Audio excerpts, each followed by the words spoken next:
I suspect that lens is dirty. I'm going to do a video about, it's kind of like a sweeping generalization, but about basically how people don't value something you get for free.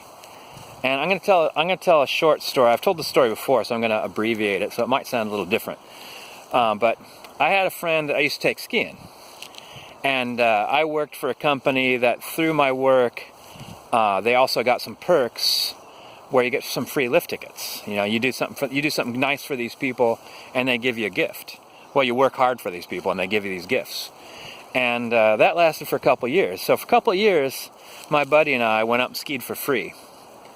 And one day we get up there, and they're charging for parking. They'd never done this before, and I'm like, all right, well, hey man, you got $5 on you? He's like, why? And I'm like, well, the parking's $10, so it's 5 for you and 5 for me. And he's like, why should I pay for you to park your car? I'm like, you're paying for us to park our car. Like, it's part of the trip. He's like, you would have had to pay that anyway.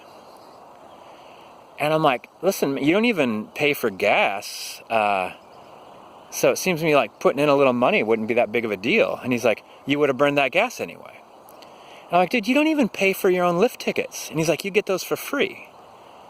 And I'm like, well, I work for those. Those are a gift I get on top of the work I do for people. And he didn't value it. And so I'm like, all right, fuck, keep your $5. And I didn't take him skiing again. And he noticed it, and he came to me and said, hey man, when are we going skiing again? I'm like, well, I'm going up this Saturday. He's like, oh sweet, I have Saturday off. And I'm like, all right, well, you'll have to pay for half the gas and half the parking. And he kind of like, and he was like grudgingly nodding his head, yeah, I saw that coming. And I'm like, and I know this should go without saying, but you'll have to buy your own lift ticket too. He's like, why? It's like, don't you get those free lift tickets? And I'm like, yeah, I do. So, of all the hundreds you've used, I'm going to use those now because I value them, and you don't.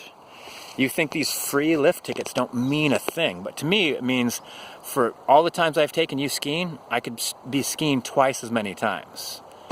I value that, and you don't. Like, he's like, that's just something that you get. Like, there's people who need help financially, and then say like, well, you've got extra money. You make a lot of money, so it's not so hard for you to help me out, kind of thing. It's like, but it doesn't matter like how much harder you work, you know, than them. They're just think you've got extra money or resources.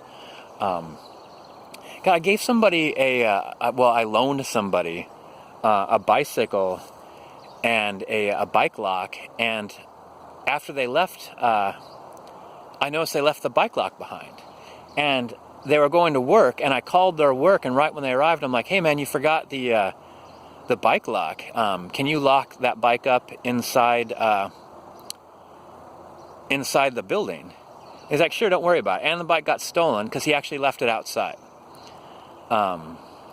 He didn't value it. And I'm like, well, you're going to pay me back? And he's like, I don't have the money for that. And so like basically he's like, you're going to have to go buy you're going to have to go buy another bike, you know, and you can because you work, you know, and like I work too, but I also have, you know, a strong desire to spend a lot of money on marijuana and tattoos. So those are my priorities, and you know, I guess you shouldn't have loaned me the bicycle, and which I feel like is a fairly valuable lesson. Like,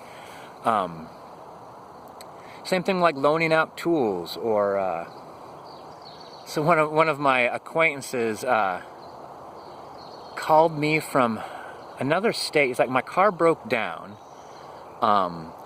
These people are going to fix it, and they said I could work off the bill. But if you could actually send me the money for what I owe them, I could just come straight home. And he was actually coming straight home to no job. And I'm like, actually, it sounds like you got a great system right there going on. Like, work for the money you need. You know, and like, it sucks like you weren't planning on, he's going to be camping out at this auto place, and they're going to make him do grunt work until he pays off his repair bill. But, you know, he's out in the middle of nowhere with no money. Like, there's a lot of great lessons to learn there. And one of the ways to drive that home is to work for yourself, to solve your own problems. I think I like helping people, and but sometimes you could help people to their own detriment. Like my buddy that got free lift tickets. Like, it took me a long time to realize he didn't care about that. Like, it didn't matter to him that he skied for free for years. Because he's selfish, self-involved, and self-interested. Like, all that matters is things are good for him. And doesn't matter what it costs other people. So you have to be aware of that. And then only if you're going to give somebody something, give it to somebody that you know is going to appreciate it. And will feel and express some gratitude. Because I think that's just the very basic human expectation when you help another human being out. They say, like, don't help anybody for other people. Help them for yourself because it makes you feel good. And I know what you mean. But you could literally waste your help on people who will not appreciate it and won't even reward you with the simplest amount of gratitude or sense of responsibility. Like, they say, well, you wasted that. You wasted your lift tickets on me. So now I have to buy my own, but so what? I got 2 free years. So it's hard to understand, except for it's true.